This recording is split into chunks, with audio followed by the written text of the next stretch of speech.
ಈಗಾಗಲೇ ಬಿಡುಗಡೆ ಮಾಡಿಸಿದ್ದೇನೆ. ಇನ್ನೊಂದು 15-20 ದಿವಸ ಸೆಷನ್ ಇಲ್ಲ ಅಂದ್ರೆ 1-2ನೇ ತಾರೀಕು ಒಳಗಡೆ ಪೂಜೆ ಮಾಡ್ತಾ ಇದ್ದೆ. ನಾನು ಮುಂದಿನ ತಿಂಗಳು 15ನೇ ತಾರೀಕು ಒಳಗಡೆ ಈ ರಸ್ತೆಯನ್ನ ಭೂಮಿ ಪೂಜೆಯನ್ನ ಮಾಡ್ತೇನೆ. ತಾವೆಲ್ಲರೂ ಬರಬೇಕು.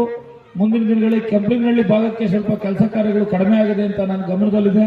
ಅನುದಾನವನ್ನು ಒದಗಿಸ್ತಕ್ಕಂಥ ಕೆಲಸವನ್ನ ಈ ವರ್ಷದ ಬಜೆಟ್ ಮುಗಿದ ನಂತರ ಮಾಡ್ತೇನೆ ಅಂತಕ್ಕಂಥ ಮಾತನ್ನು ಹೇಳಿ ತಮ್ಮೆಲ್ಲರಿಗೂ ವಂದಿಸ್ತೀನಿ. ನಮಸ್ಕಾರ. ಅಂದರೆ ನಮ್ಮ ಬೆನಕ ಬಡಾವಣೆಯ ಕ್ಷೇಮಾಭಿವೃದ್ಧಿ ಸಂಘ ಮತ್ತು ಬೆನಕ ಗೆಳೆಯರ ಬಳಗದ ವತಿಯಿಂದ ನಾವು ಈ ದಿನ ನಮ್ಮ ಗಣೇಶ ಅಭಯ ಗಣಪತಿ ದೇವಸ್ಥಾನದ ಉದ್ಘಾಟನೆಯನ್ನು ಇಟ್ಕೊಂಡಿದ್ವಿ. ಈ ಕಾರ್ಯಕ್ರಮಕ್ಕೆ ಎಮ್ ಎಲ್ ಎ ಶ್ರೀನಿವಾಸ್ ಬಂದಿದ್ದರು. ಜನಪ್ರಿಯ ಶಾಸಕರು ಅವರು ಬಂದು ಆ ದೇವಸ್ಥಾನದ ವೀಕ್ಷಣೆಯನ್ನು ಮಾಡಿ ಚೆನ್ನಾಗಿ ದೇವಸ್ಥಾನದ ಅಭಿವೃದ್ಧಿ ಆಗಿದೆ, ಒಳ್ಳೆಯ ಕೆಲಸವನ್ನು ಮಾಡಿದ್ದೀರಾ. ಇದೇ ಬೆನಕ ಬಡಾವಣೆಯ ಎಲ್ಲರೂ ನಾಗರಿಕರಿಗೂ ನನ್ನ ಆಶೀರ್ವಾದಗಳು ಏನಂದರೆ, ಈ ದೇವಸ್ಥಾನ ಭಾಳ ಉತ್ತಮವಾಗಿದ್ದು ಇಲ್ಲಿನ ರಸ್ತೆಗಳು ಪ್ರತಿಯೊಂದಕ್ಕೂ ಕೂಡ ಕೆಂಪನಹಳ್ಳಿ ಗ್ರಾಮಕ್ಕೆ ಹಾದು ಹೋಗ್ತಕ್ಕಂಥ ರಸ್ತೆಯನ್ನು ಡಬಲ್ ಮಾಡಿಕೊಡ್ತೀವಿ ಅಂತ ಹೇಳಿದ್ದಾರೆ 4 ಕ. ಅದೇ ರೀತಿ ಕೊಳವೆ ಬಾವಿ, ನಮ್ಮ ಮೈದಾನದಲ್ಲಿ ಒಂದು ಕೊಳವೆ ಬಾವಿ ಇದೆ, ಆ ಕೊಳವೆ ಬಾವಿ ಬೋರ್ವೆಲ್ನ ತೆಗೆಸ್ತೀವಿ ಅಂತ ಹೇಳಿದ್ದಾರೆ. ಇಷ್ಟು ಹೇಳಿ ನನ್ನ ಜನಪ್ರಿಯ ಶಾಸಕರಾದಂಥ ಶ್ರೀನಿವಾಸ್ ನಮಗೆ ಇದನ್ನು ಕೊಟ್ಟಿರ್ತಾರೆ, ವರದಿಯನ್ನು ಕೊಟ್ಟಿರ್ತಾರೆ. ಘಟಕವನ್ನು ಕೂಡ ಅಳವಡಿಸ್ತೀವಿ ಅಂತ ಹೇಳಿದ್ದಾರೆ. ದೇವಸ್ಥಾನದ ಇತಿಹಾಸ ಅಂದರೆ ಹೀಗೆ ನಮ್ಮ ಈ ದೇವಸ್ಥಾನದ ಇತಿಹಾಸದಲ್ಲಿ ಜಾಗ ಇರಲಿಲ್ಲ.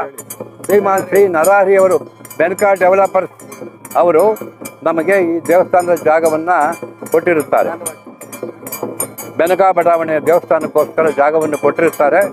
ಆ ಜಾಗದಲ್ಲಿ ನಾವು 2023ರಿಂದ ಪ್ರಾರಂಭ ಮಾಡಿ ಇಲ್ಲಿವರೆಗೂ ದೇವಸ್ಥಾನದ ಕಾರ್ಯಕ್ರಮವನ್ನು ದೇವಸ್ಥಾನದ ಕಟ್ಟಡದ ಕಾರ್ಯಕ್ರಮವನ್ನು ಮಾಡಿ ಈ ದಿನ ನಾವು ಈ ಗಣೇಶನ ಒಂದು ಉದ್ಘಾಟನಾ ಸಮಾರಂಭವನ್ನು ಏರ್ಪಡಿಸಿರುತ್ತೆ.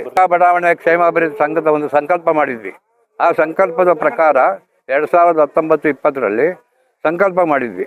ನಾವು ಪಾದಾಧಿಕಾರಿಗಳೆಲ್ಲ ಸೇರಿ ಒಂದು ಸಂಕಲ್ಪ ಮಾಡಿ ಈ ದೇವಸ್ಥಾನದಲ್ಲಿ ಅಂದರೆ ಈ ಲೇಔಟ್ನಲ್ಲಿ ಬೆನಕ ಬಡಾವಣೆಯ ದೇವಸ್ಥಾನ, ನಮ್ಮ ಬೆನಕ ಬಡಾವಣೆಯಲ್ಲಿ ಒಂದು ಗಣೇಶನ ದೇವಸ್ಥಾನವನ್ನು ನಾವು ಸ್ಥಾಪನೆ ಮಾಡಬೇಕು ಅಂತೇಳಿ ಸಂಕಲ್ಪ ಮಾಡಿ, ಅದೇ ರೀತಿ ಇವತ್ತು ಎಲ್ಲರ ನಮ್ಮ ಬೆನಕ ಬಡಾವಣೆ ಆಗಿರ್ಬೋದು, ನ್ಯೂ ಗಾರ್ಡನ್ ಇರ್ಬೋದು, ಕೆಂಪನಹಳ್ಳಿ, HMT ಲೇಔಟು ಹಾಗೂ ಬೆಂಗಳೂರು ಕಡೆಯವರು ಪ್ರತಿಯೊಬ್ಬ ದಾನಿಗಳ ಸಹಾಯದಿಂದ ನಾವು ಈ ದೇವಸ್ಥಾನವನ್ನು ಇವತ್ತು ನಿರ್ಮಾಣ ಮಾಡಿ ಉದ್ಘಾಟನೆಯನ್ನು ಲೋಕಕ್ಕೆ ಅರ್ಪಣೆ ಮಾಡಿರ್ತೀವಿ.